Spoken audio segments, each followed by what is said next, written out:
Okay, we're going to preview Game 3 of the semifinals between Tokentex and Ginebra. That series is tied. Now, if you're a Tokentex fan, there are many sources of concern here. Parang nauubusan sila ng players. No Kelly, no Jared, and possibly no Jimmy. So, how will that affect Tokentex going into Game 3? For me, I was looking at the stats. I think the glaring stat, I mentioned this last week, was when Josh Orbistondo, he shot well from the 3-point line, but the first two games, I don't think he's had a field goal in the two-point line and 2-point field goal area. And that speaks a lot for the Ginebra side. I think they need to be more aggressive and not settle for outside shots. On the Tokentex side naman, in the first game, they shot really bad from the 3-point line. But come second game, a lot of guys stepped up. Ranidel, Jason, Jimmy. As you said, he might not play next game. And, that's going to play key to Game 3. If they're able to compensate for the bad shootings at 3-point line, they might be able to shoot better and attack the basket better attack the basket. And I think that would be more beneficial for both teams, whoever will be more aggressive. Okay, and then sa kabila naman, you have Ginebra, and then, people are still wondering, Mark Aguiwa, will he play Game 3 or wala pa rin siya?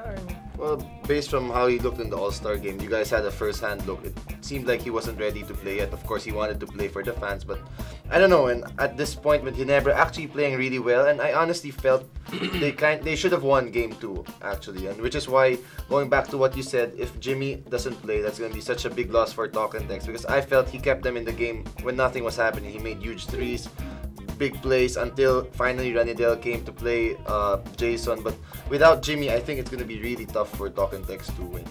Even if he does play, he won't be 100% for sure. Your expectations from Game 3? It's still gonna be as unpredictable as kung paano tumakbo yung first two games. Ang malaking bagay dito, binanggit mo na, no Kelly, no Dillinger, yun ang mga definite. Jimmy Alapag questionable. Ryan Reyes is coming off a hamstring injury. So, according to Jimmy, nakakakwentuhan natin, Ryan Reyes will be ready for game number 3, pero hindi natin sigurado gaano ka-healthy or 100% or yung mobility niya, how that will be affected. Nauubos nga itong tropang Texters, so we'll see how that goes. Itong injury situation sa Tokentex bench, does that automatically give Ginebra, even if they're playing without Mark, a big advantage going through the rest of the series? Yes, kasi yung nawala sa kanila, nawala na si, tatlo yung nawala sa kanila, no? So, yung nawalang yun yung mga superstars nila. So, malaking advantage talaga sa Ginebra to. And pangalawa, doon naman sa side ng Tokentex, yung kumpiyansa ng ibang players. Kumbaga parang alam nila na wala yung tatlong leaders nila. Yeah, because now it gives added responsibility to guys like Raba, for instance. Now he becomes a more crucial player as opposed to just being. Saan ba naglalaro si Raba? Sa Tokentex. Tagal ng Tokentex. Hindi ko napapansin. Ayun na, kailangan niya mapansin mo siya because nga mula nang pumasok sa PB, hindi ko napansin. Sayang, di ba? Welcome home. Kumusta tate? Saya. Si Collins ang Okay, imports. Yung Jerome Jordan. Okay. Okay, you reacted. Nag-react ka kagad. Bakit?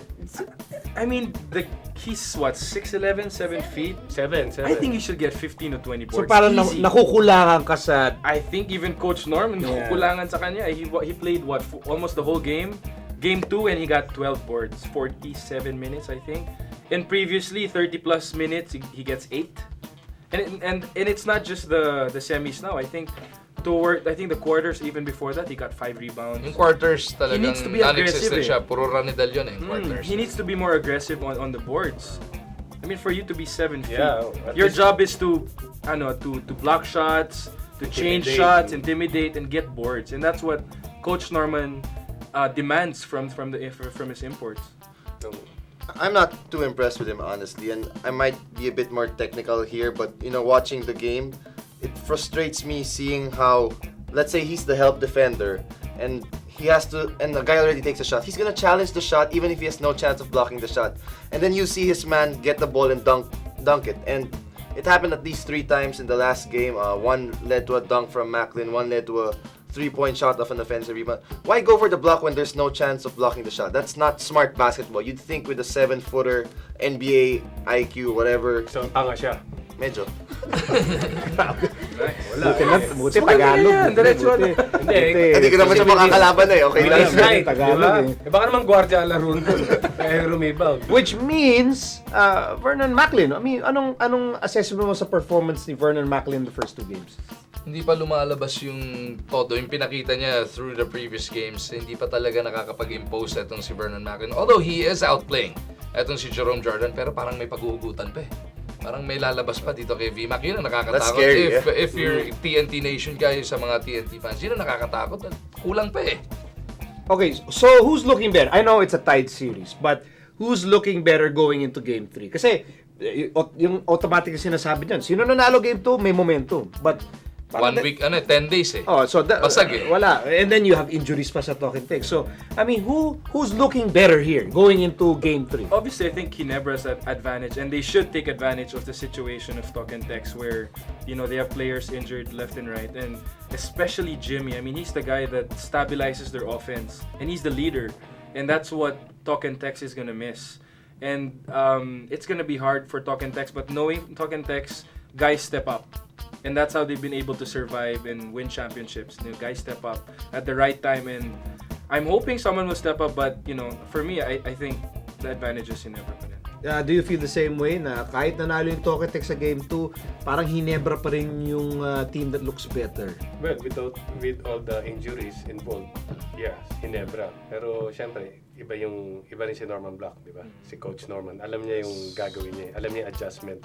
The biggest difference ng Game 2, yung fourth quarter. Nagsimula yung fourth quarter, down by 9 yung Talk and Text. Ranedel De Ocampo. Through the first 3 quarters, foul trouble eh. Talagang hindi siya nakapag-contribute, walang naiambag. Pagdating ng fourth quarter, puro Ranedel nang ginawa na itong Talk and Text. He's a difference maker, he's a walking mismatch.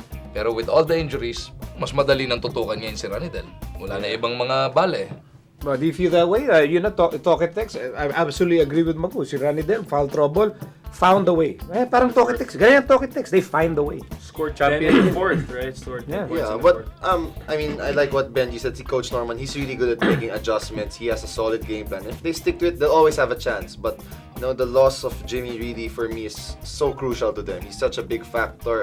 Pamboy will have to step up. Aaron Aban, he's been even Harvey Carey. Nakita ko si Aaron Aban kanina sa airport. Airport? Naka-cowboy hat. Bakit? Ewan ko saan galing yun, sang rancho. Ako baka naman, baka yung iba may injury, si Aba naman baka nasira ng ulo. Sabi mo, uy, Don, nice hat ah. Nice style lang yun. I think Ginebra definitely has the advantage. Okay. Now use your gut feel, gentlemen. Who's going to win Game 3? Doug.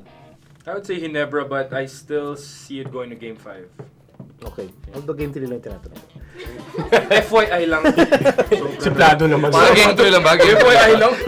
Magu-answer na yun Magu-answer yun Para may Binagumo ako para may jet lag ka, no? Galing Davao, no? Oh, Davao time eh. Game 3, who's going to win? Ginebra.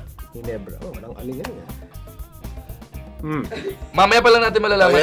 Ayan na naman. Antayin pa natin yung Twitter ni Napakadali Jimmy. ng- Here we go. Hindi. Sino bakit? Kung makakalaro siya. Oh, Ito yung MRI makakalaro mamaya. siya. Hindi 100% yun. May tama eh. Si Jimmy. Hindi, Ginebra. Wait, No. si Jimmy kamukha ni Gloria makapagalaro.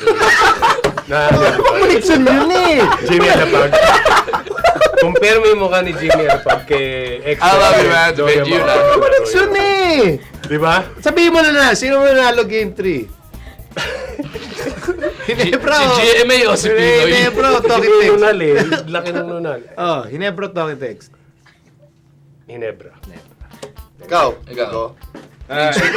Rico. Wala, clean sweep. Teka, ikaw hindi ko na sumagot eh. Ginebra. Yun yan. Ginebra. Kasi Patay, nga, Ginebra injuries. lahat. Ginebra. Because of the injury.